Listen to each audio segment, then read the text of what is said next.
Good morning students. इससे पहले हम लोग संयुक्त व्यंजन पढ़े थे। आज हम लोग संस्कृत ग्रामर का थर्ड पार्ट पढ़ेंगे, जिसमें है संधि प्रकरण। संधि, स्वर संधि। इससे पहले हम लोग संधि को जाने। संधि वर्णों के संयोग से होने वाले विकार को कहते हैं। ठीक है, संधि किसे कहते हैं? दो वर्णों के संयोग से होने वाले विकार को कहते हैं। संधि के कितने भेद हैं? संधि के 3 भेद होते हैं: स्वर संधि, व्यंजन संधि, विसर्ग संधि। इस पाठ में स्वर संधि पर ही विचार किया जाएगा और आगे देखेंगे हम लोग। स्वर संधि की परिभाषा। अब स्वर संधि का क्या परिभाषा है, ध्यान दीजिए।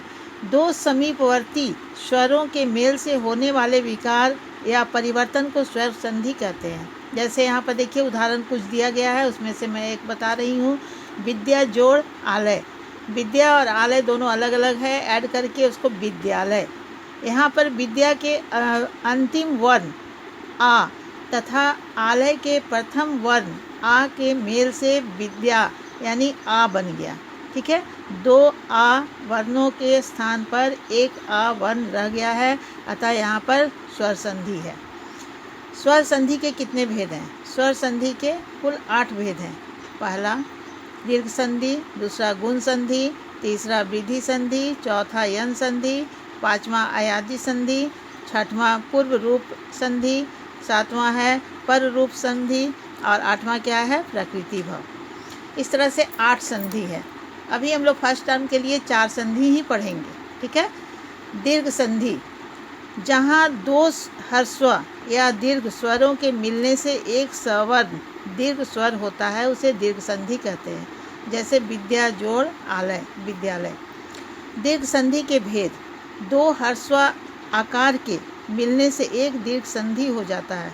जैसे अ जोड़ अ यानी आ, बड़ी आ बन गया। ठीक है, उदाहरण में यहाँ दिया गया है। जैसे च जोड़ अपी यानी चापी।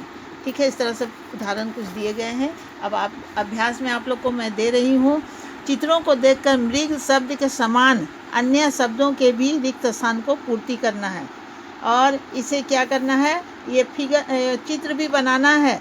कॉपी में एक वचन का 1 बनाना है, द्विवचन का 2 और बहुवचन का 2 से अधिक। ठीक है, ये एक पेज में कम से कम 2 ही का बनेगा और 2 पेज में इसे चित्र बना के इसके नीचे में सब ये संधि इसका लिखना है, नाम लिखना है और लिख के यहाँ तक नर तक दिया है, नर तक आप लोग को बनाना है। और नेक्स्ट जो है और आगे प्रश्न वो हम लोग नेक्स्ट क्लास में करेंगे। ठीक है, ओके।